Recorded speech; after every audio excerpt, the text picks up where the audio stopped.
दोस्तों, आज का जो हमारा टॉपिक है वो है पाइका विद्रोह। पाइका विद्रोह के बारे में हम जानेंगे कि यह क्यों चर्चा में रहा है, क्यों आजकल न्यूज़ में रहा है और पाइका विद्रोह होता क्या है और हमारे एग्ज़ाम से रिलेटेड कौन सी चीज़ें हमें जाननी चाहिए जो पाइका विद्रोह से संबंधित है। तो हम उन सब चीज़ों के बारे में बात करेंगे।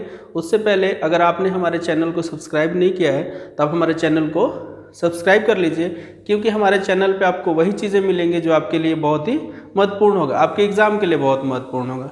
ठीक है, तो पाइका विद्रोह जो न्यूज़ में रहा है वो 2017 से न्यूज़ में रहा है। जो एमपी है प्रशांत नंदा, उनके द्वारा 2017 में केंद्र सरकार और यूनियन जो कल्चर मिनिस्टर है उनसे मिनिस्ट्री है उनसे सवाल किया गया कि क्या हम पाइका विद्रोह को फर्स्ट इंडिपेंडेंस वॉर कह सकते हैं।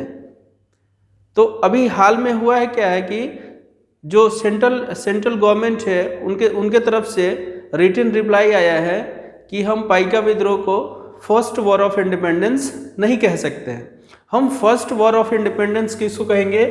1857 का जो सिपोए हुआ था उसी को हम क्या कहेंगे? फर्स्ट वॉर ऑफ इंडिपेंडेंस कहेंगे। तो उनके तरफ से ये साफ क्लियर कर दिया गया है कि पाइका विद्रोह को फर्स्ट वॉर ऑफ इंडिपेंडेंस नहीं कहा जा सकता है। फर्स्ट वॉर ऑफ इंडिपेंडेंस किसे हम कहेंगे? 1857 को। ये क्लियर कर दिया गया।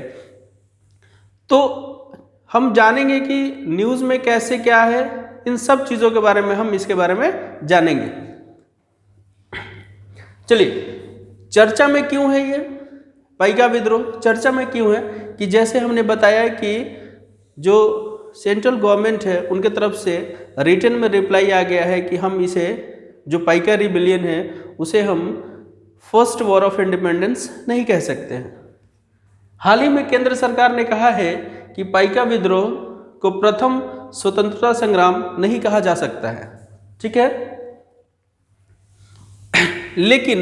लेकिन यह भी सुझाव दिया गया है कि इसे राष्ट्रीय शैक्षिक अनुसंधान और प्रशिक्षण परिषद एनसीईआरटी की कक्षा 8 में इतिहास की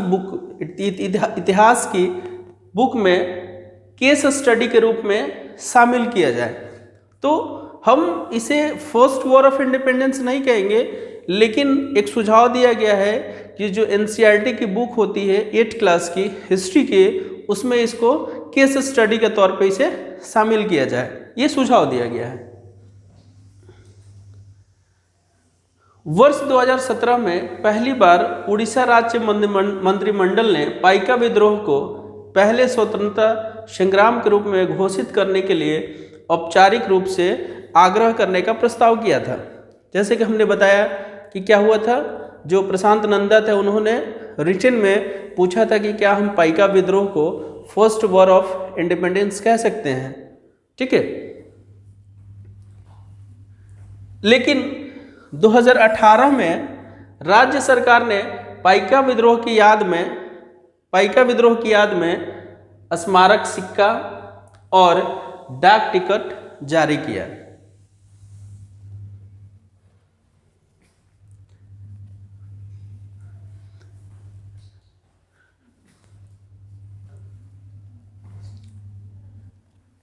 अब देखिए पाइका विद्रोह क्या है उसे हम जान लेते हैं। तो पाइका जो पाइको शब्द से बना है, जिसका मतलब होता है पैदल सैनिक, को 16वीं शताब्दी के बाद से उड़ीसा में राजाओं द्वारा विभिन्न सामाजिक समूहों से वंशानुगत कर मुक्त भूमि, जिसे हम क्या कहते थे, निष्कर जागीर, और उपाधियों के बदले सेवाएं प्रदान करने के लिए भर्ती किया गया वर्ग था। जब अंग्रेज यहां पहुंचे तो उस समय उड़ीसा के गजपति शासक मुकुंद देव द्वितीय किसान मिलिशिया थे। अंग्रेजों ने नए औपनिवेशिक प्रतिष्ठान और भू राजस्व बंदोबस्त लागू होने से पाइका संपदा खो दी। तो जो ब्रिटिश ने दमनकारी नीति अपनाया था उनमें सबसे पहले क्या था कि अंग्रेजों के नए औपनिवेशिक प्रतिष्ठान और भू राजस्व बंदोबस्त जो उन्होंने लागू किया था, उससे क्या हुआ, पाइकाओं ने अपनी संपदा खो दी। उड़ीसा में ब्रिटिश शासन की स्थापना के बाद ब्रिटिश द्वारा पाइकों के खिलाफ दमनकारी नीति अपनाई गई। उन्होंने समाज में अपनी पारंपरिक स्थिति जो बहुत दिनों से चलती आ रही थी, उन्होंने क्या कर दिया, खो दिया, और उनकी जमीन भी जो थी वो क्या हो गई, छिन गई। अर्थव्यवस्था और राजस्व प्रणाली में निरंतर हस्तक्षेप से किसानों का शोषण, उत्पीड़न हुआ।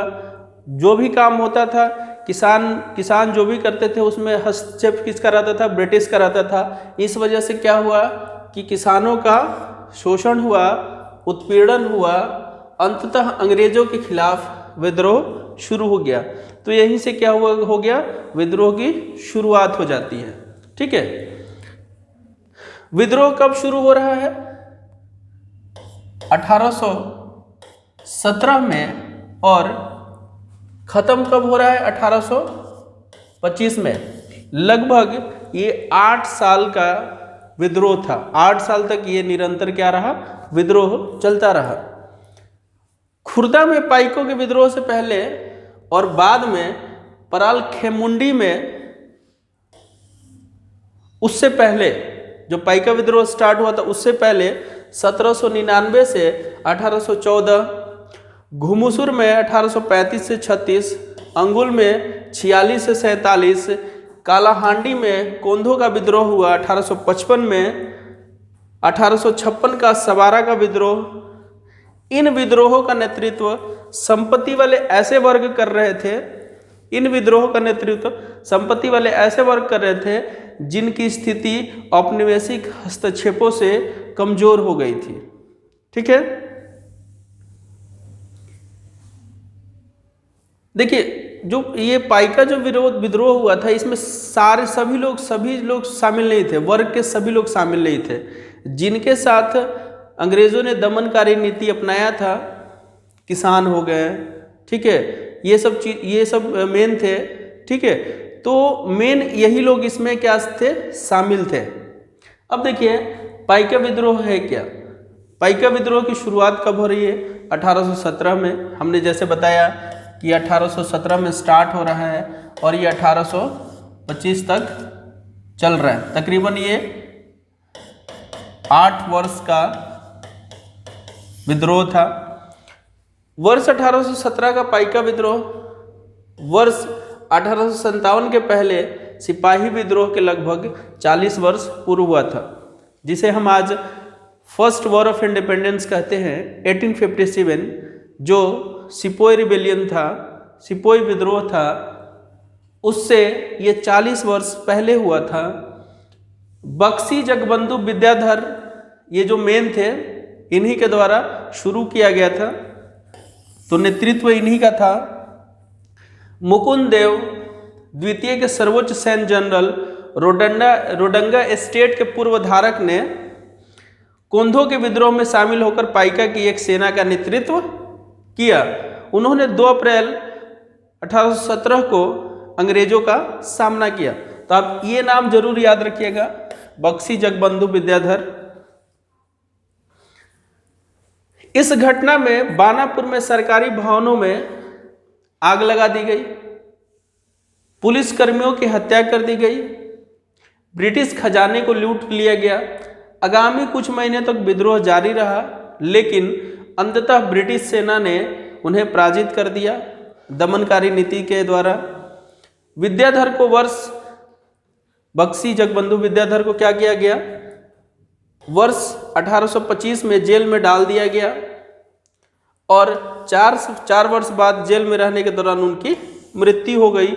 और जो पाइका विद्रोह है यहीं से क्या हो गया, धीरे धीरे समाप्त होना शुरू हो गया। तो ये था पाइका विद्रोह। आई होप कि आपको सारी चीज़ें क्लियर हो गई होगी, जो भी आपके एग्ज़ाम से रिलेटेड चीज़ें हैं।